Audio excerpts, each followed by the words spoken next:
Alissa Jackson told friends and family she had stage 4 ovarian cancer that was spreading to her organs and brain. She was going to die, leaving her 5 children without a mother and her husband a widower. I first met Alissa Jackson at open house at school.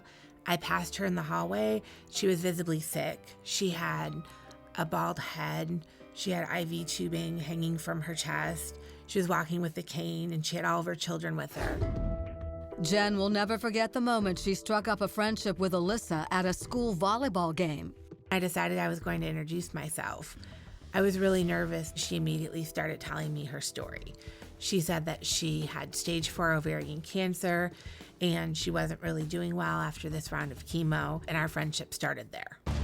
Moved by her new friend's story, Jen whipped up homemade meals and brought them to Alissa's family. Soon, word got out about this young mother's dire situation, and the support rolled in. We then organized benefits. There was a prom held for her. Someone donated a minivan to the family. Someone sent Alissa and her husband on a romantic getaway vacation. All in all, Jen estimates Alissa raked in well over $50,000. Our St. Louis affiliate, KTVI, says the story of the 31-year-old nurse with 5 young children faced with terminal cancer touched the hearts of people all over the country. People would send things through Amazon, gifts and treats, household supplies were collected. The list is just endless of ways people found to reach out and support Alissa and her family. As a barrage of gifts and cash poured in, Alissa started a website called Alissa's Army, where she would keep people up to date on her condition. She used her Alissa's Army Facebook page to blog daily about her medical condition. She would post updates about her treatments, how she was feeling. In this post, Alissa writes, "I've been extremely sick this past week. I can't keep anything down. I'm coughing, throwing up blood clots the size of cutie oranges." Here she asks for advice on how to talk to her kids about her impending death. "I've explained that there's bad things growing inside of me, making me sick. Now, my 4-year-old keeps asking if I am going to die." She would also link her GoFundMe page to ask for donations and let people know that she needed food, clothes for her children, things like that.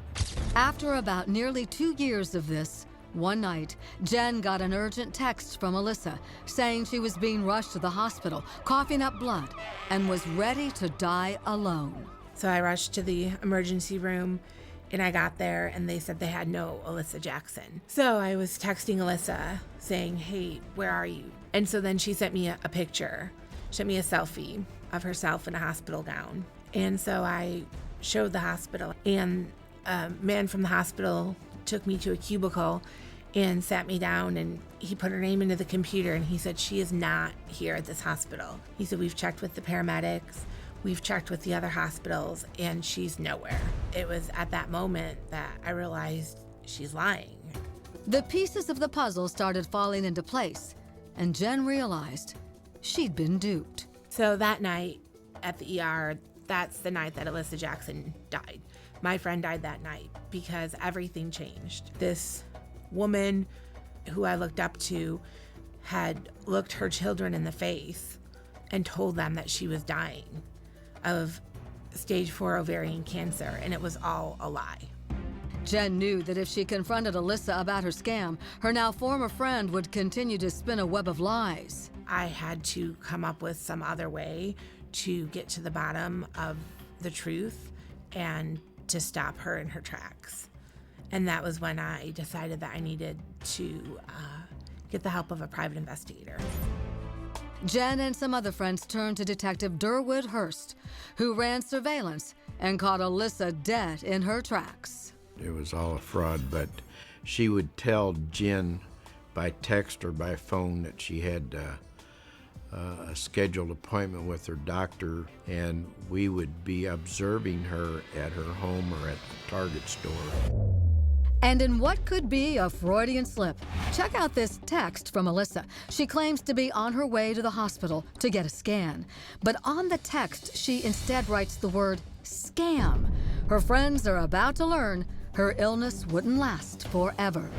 Up next, watch as the cancer con artist faces the explosive reactions of the people she scammed. Why did you do this to me? No, why did you do it to your children?